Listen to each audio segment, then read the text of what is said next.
না, আমি একটা বিষয়টা জানি না, আমার জানার কথাও নয়। সোহনদেব চট্টোপাধ্যায়ের জানার কথা, আমি যতদূর জানি আবার তিনি জানেন। কারণ এখানে স্পিকার সাহেব সম্পূর্ণ রীতি বহির্ভূতভাবে, অনৈতিকভাবে তিনি তাঁর এক শ্যাডো এমএলএকে তিনি অপোজিশন লিডারের পদে বসিয়েছেন।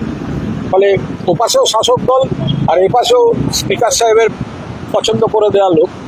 ফলে উনি যাতে ওনার কাজকর্ম সামলাতে সুবিধা হয় সেই মতো করে উনি করেছেন। ফলে তারা আর আমাদের খবর দেয়নি। বিধানসভায় গত 5 বছর ধরে এমন বিরোধী দলনেতাকে বসিয়েছেন একদিনের জন্য, এক মুহূর্তের জন্য সারা বাংলায় তৃণমূল কংগ্রেস বা বিরোধী কর্মীদের উপর যে অত্যাচার চলছে তাদের পাশে দাঁড়িয়ে একবারের জন্য যে বিরোধী দলনেতাকে দেখা যায়নি।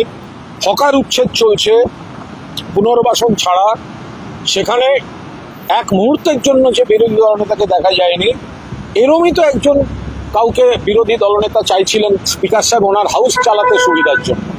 তো সুতরাং যার ফোকাসটা হবে সিপিএম ছেড়েছি ক্ষমতা নেই, তৃণমূলে গেলাম ক্ষমতা, আবার তৃণমূল ছেড়েছি ক্ষমতায় নেই, ব্যাকডোর দিয়ে যদি চেয়ারটা পাওয়া যায়, ব্যাপারটা সেই দিকে চলে গেছে।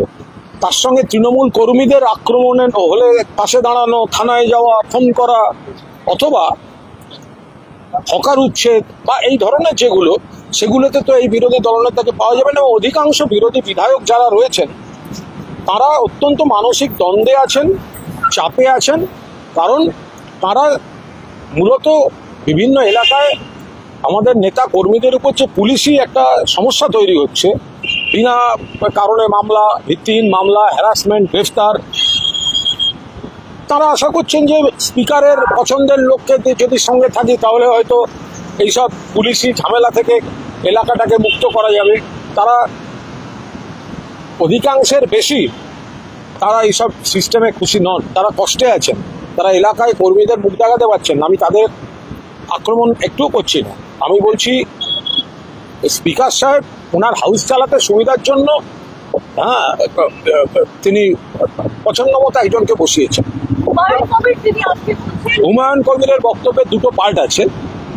হুমায়ুন কবির যে অংশটায় বলছেন মমতা বন্দ্যোপাধ্যায়ের জন্য যারা প্রতিষ্ঠিত, এমএলএ হোক বা এমপি হোক, তারা চলে যাচ্ছে, তাদের উনি বিশ্বাসঘাতক বা তাদের সমালোচনা করেছেন। তো সেই জায়গায় আমি হুমায়ুন কবিরের এই বক্তব্যকে আমি সমর্থন করছি। কারণ উনি ঠিকই বলেছেন, যারা মমতা বন্দ্যোপাধ্যায় বা তৃণমূল কংগ্রেস থেকে প্রতিষ্ঠা পেয়েছেন, দিদি দিদি দিদি দিদি ভোটের আগে মানুষকে বলা আমি মমতা বন্দ্যোপাধ্যায়ের আশীর্বাদ ধন্য প্রার্থী, তারা যখন হঠাৎ ঘুরে যান তাদের সমালোচনা করেছেন হুমায়ুন কবির। আমি তাকে সমর্থন করছি, কিন্তু তিনি আগামী নির্বাচনী ইকুয়েশন নিয়ে যা বলেছেন সেটা নিয়ে আমার কোনো বক্তব্য নেই এবং আমার বক্তব্য রাখার কোনো এখতিয়ারও নেই। কারণ ওটা একটা নির্বাচনী সমীকরণের কথা তিনি বলছেন, উনি সেটা বলতেই পারেন, ওনার এভরি রাইট আছে, বাট ওটার উপর আমি কোনো কমেন্ট করতে পারি না। না, উনি বলেছেন যদি যেখানে হবে উনি মমতা বন্দ্যোপাধ্যায় যেখানে দাঁড়াবেন উনি সমর্থন করবেন, যেহেতু উনি আলাদা একটা দল। আমি আবার বলছি, ওনার বক্তব্য ওনার যেটা বক্তব্য রিগার্ডিং মমতা বন্দ্যোপাধ্যায় যাদের প্রতিষ্ঠা দিয়েছেন তারা বিশ্বাসঘাতকতা করছেন, এই পার্টটায় আমি ওনার সঙ্গে সহমত। কিন্তু নির্বাচনী সমীকরণ নিয়ে উনি যে মূল্যায়ন দিচ্ছেন তার উপর আমার কোনো মন্তব্য নেই। তার কারণ সেই মন্তব্যটা করার বা সেটা কি হবে কি হবে না তার এখতিয়ার আমার নেই। বিগত বিধানসভার সময় যে ট্র্যাডিশন ছিল গত 15 বছর বা বিশেষ করে গত 5 বছর, আপনার কি মনে হচ্ছে সেই সেম ট্র্যাডিশন এখনো চলছে? অর্থাৎ সরকার পক্ষ বিরোধী দল থেকে কিছু বিধায়ককে বেছে দিচ্ছেন সরকার পক্ষে কাজ চালাবার সুযোগের জন্য।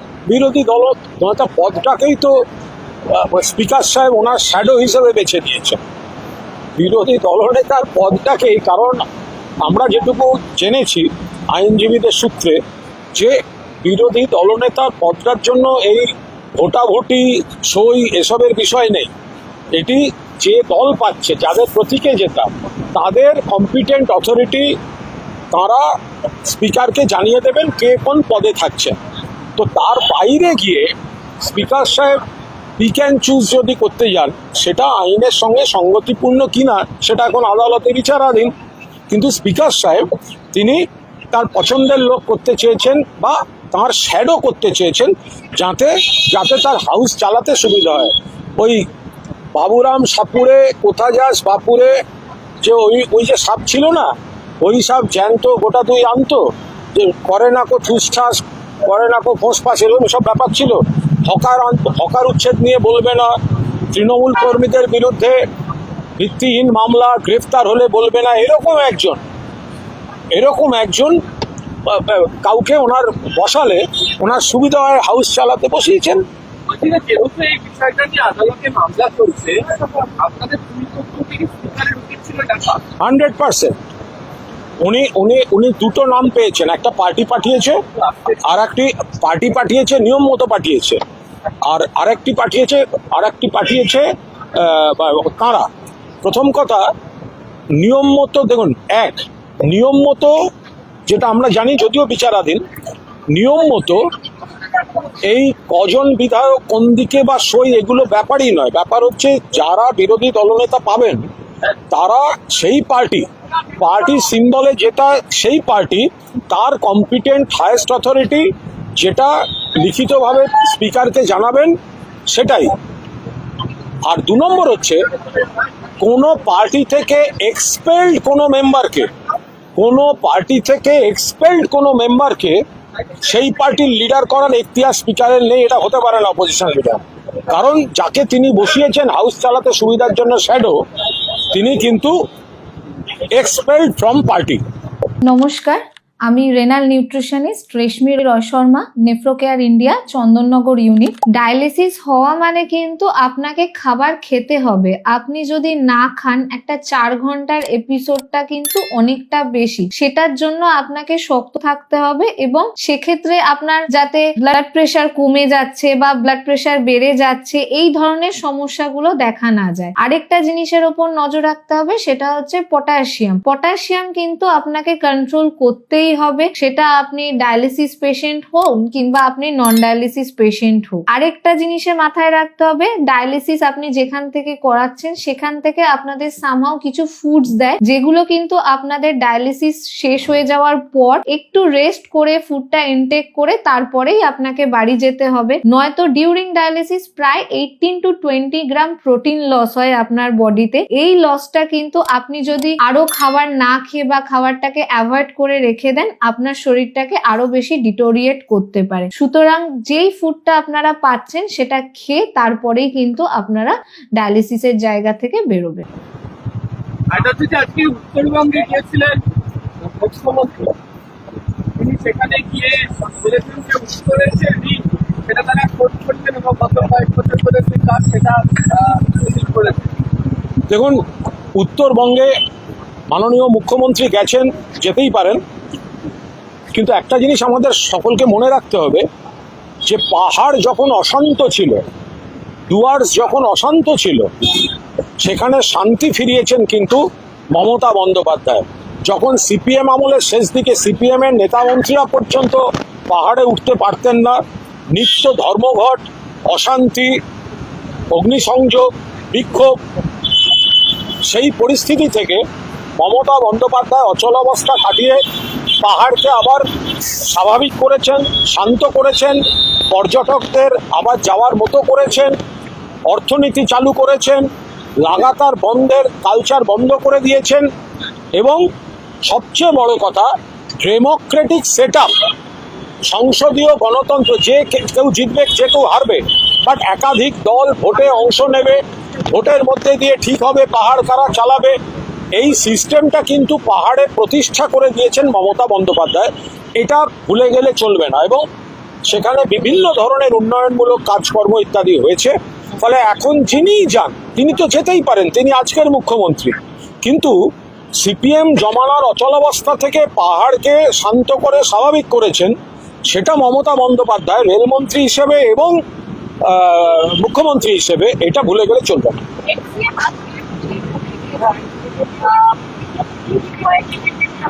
মাননীয় প্রাক্তন মুখ্যমন্ত্রী মমতা বন্দ্যোপাধ্যায় আজ কোর্টে একটি মামলায় তিনি নিয়ম মতো যে সইটি করতে হয় তিনি সেখানে গেছিলেন, কিন্তু এই বিষয়টি সাংসদ আইনজীবী কল্যাণ বন্দ্যোপাধ্যায় আপনাদের সবিস্তারে জানিয়েছেন। আমি কোনো মন্তব্য করবো না। আপনার উপরে বেঞ্চোড়ার ঘটনায় সৌগত রায় তিনি চিঠি লিখেছেন কেন্দ্রীয় স্বরাষ্ট্রমন্ত্রীকে, দুজন ইতিমধ্যেই গ্রেপ্তার। দেখুন, আমি একটা কথা বলি, আমি কাল মমতা বন্দ্যোপাধ্যায়ের বাড়িতে আমার কাজ সেরে যখন বেরোচ্ছিলাম, ঠিক তার বাড়ির সামনে সংবাদ মাধ্যমের বন্ধুরা আমাকে অনুরোধ করেন কিছু প্রশ্নের, যা হয় আর কি। আমি দাঁড়িয়েছিলাম, ফলে আমার দৃষ্টি রাস্তার দিকে ছিল না, পুরোটাই ছিল আপনাদের ক্যামেরার দিকে। সেই সময় আমি একা, নিরস্ত্র, কোনো সিকিউরিটি নেই, সেই অবস্থায় একটি ছেলে এসে সামনে ডিম মারলো, মেরেছে। আমি কি করবো? একে কি বীর বলবেন না কাপুরুষ বলবেন? কাপুরুষ বলবেন। তার একটা ছেলে ছবি তুলেছে। এবার সেখানে দাঁড়িয়ে প্রশ্নটা আমার ওই একটা দুটো ডিমে এইসব করে আমায় থামানো যাবে না। আসল প্রশ্নটা হচ্ছে, মমতা বন্দ্যোপাধ্যায়ের বাড়ির সামনে প্রাক্তন মুখ্যমন্ত্রী এবং জেড ক্যাটাগরি তিনি নিরাপত্তা পান, তার বাড়ির সামনে এই হামলাটা হলো। সবচেয়ে বড় কথা, যেটা নিয়ে আমরা এগোবো আরো, সিআইডি যেদিন মমতা বন্দ্যোপাধ্যায়ের বাড়ি তল্লাশি করতে যায়, অভিযোগে প্রকাশ, সেদিন সিআইডি তাদের তরফে সাক্ষী হিসাবে, নিরপেক্ষ সাক্ষী হিসাবে যে ব্যক্তিকে ভেতরে ঢুকিয়েছিলেন, তিনি সম্ভবত যে ব্যক্তি ডিম মেরেছেন এই ব্যক্তি কিন্তু এক। আমরা থানায় চিঠি দিয়েছি, এই দুটি মানুষ এক কিনা, যদি এক হয়ে থাকে তাহলে পুলিশের মদত নিয়ে সে কি ভেতরে ঢুকে কি করে এলো গোটা বাড়িটার? কে কোথায় বসেন, কে কি করে, কাকে কোথা দিয়ে বেরোলে, কি করে একটা দুষ্কৃতী, একটা গুন্ডা যে প্রাক্তন মুখ্যমন্ত্রীর বাড়ির সামনে হামলা করছে, তাকে সিআইডি কার রেফারেন্সে নিয়ে গেল? তার সোর্সকে তার রেফারেন্সে মমতা ব্যানার্জির বাড়িতে নিয়ে গেল কিভাবে? কিভাবে হতে পারে যে সিআইডির অফিসিয়াল সাক্ষী যে সিজার লিস্টে সই করছে, সেই লোকটাই 3 দিন বাদে ওই বাড়ির সামনে হামলা করতে আসছে? ফলে এর পেছনে আরো বড়, মমতা বন্দ্যোপাধ্যায়ের নিরাপত্তা আরো বড় সড়ভাবে বিঘ্নিত হতে পারে কিনা, ওই বাড়িতে আরো কোনো বড় বিপদ ঘটতে পারে কিনা, সিআইডির সাক্ষী, সিআইডির যিনি উইটনেস, তিনি সেই বাড়ির সামনে হামলা করছে, কি করে হতে পারে এটা? এটাই আসল প্রশ্ন, এবং আমরা এটা তদন্ত চাইছি। আর তৃণমূলের নতুন যে কমিটি, এবং যাদের ধরেছিল বেলেবেল সেকশন দিয়েছিল, ইন্টারিম বেল হয়েছে, সব একটা বন্ড, আর সপ্তাহে 2 দিন করে থানায় হাজিরা। তৃণমূলের যে নতুন কমিটি তৈরি হচ্ছে, সেখানে দেখা যাচ্ছে যে পুরোনো লোকেদের ওপরই আস্থা রাখা হচ্ছে, আইপ্যাককে টেনে ফেলা, অভিষেক বন্দ্যোপাধ্যায়ের ক্ষমতা খর্ব হওয়ার মনে দেখছে। আমি এই নিয়ে কোনো মন্তব্য করবো না। আমাদের এখানে কারুর ক্ষমতা বাড়ানো, খর্ব, অমুক তমুক এর মধ্যে না। দলের মিটিংয়ে যা সিদ্ধান্ত হয়েছে আমরা দেখেছি, দলের অভ্যন্তরীণ ব্যাপার যেভাবে হচ্ছে সেইভাবে হচ্ছে। পুরোনো লোকেদের উপরে আস্থাটা, পুরনো নতুন সবার উপরে আসা আছে। কত নতুন বিভিন্ন প্রজন্মের কত মানুষ আসছেন, কত তরুণ তরুণী যুবনেতা আসছেন। তো অভিষেক বন্দ্যোপাধ্যায়কে নানা মামলায় লাগাতার তলব করা হচ্ছে, আজ পর্যন্ত তলব করা হচ্ছে। দেখুন, অভিষেক বন্দ্যোপাধ্যায়কে যে মামলাগুলিতে তলব করা হচ্ছে, আমি মামলার মেরিট বা মামলাগুলির বিষয়ে আমি বলছি না, ওটা অভিষেক নিজেই যথেষ্ট এর উত্তর দেওয়ার জন্য। বাট যেহেতু কোনো ব্যক্তিকে রোজ কোনো না কোনো এজেন্সি তাকে ডাকছে, বিভিন্ন দীর্ঘ সময় তা রাখতে হচ্ছে, সেক্ষেত্রে কারোর ধারণা তো এটা স্পষ্ট হয়ে যাবে যে এটা কোনো একটা রাজনৈতিক যোগসূত্রে পরিকল্পিতভাবে একেবারে একটা রুটিন বেঁধে কাউকে ডাকা হচ্ছে। কিন্তু যে মামলায় যে কারণে ডাকা হচ্ছে, আমি তার উপর দাঁড়িয়ে কোনো মন্তব্য করতে পারি না, কারণ ওগুলো আলাদা পার্ট। ওগুলো তিনি নিজে যা যা বলার তিনি নিজেই বাকিদের বলছেন।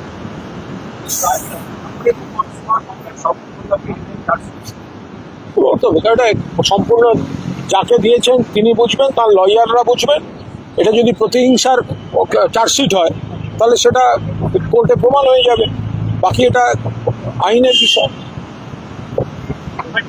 আর চার্জশিট দেওয়া মানেই, চার্জশিট মানেই আমি কাউকে জাস্টিফাইও করছি না, বাট চার্জশিট মানেই কিন্তু তিনি অপরাধী নন। চার্জশিট অনেক সময় যেটা সাজানো চায় একটা গল্প লিখে জমা দিতে পারে, বাকিটা কোর্টে হবে।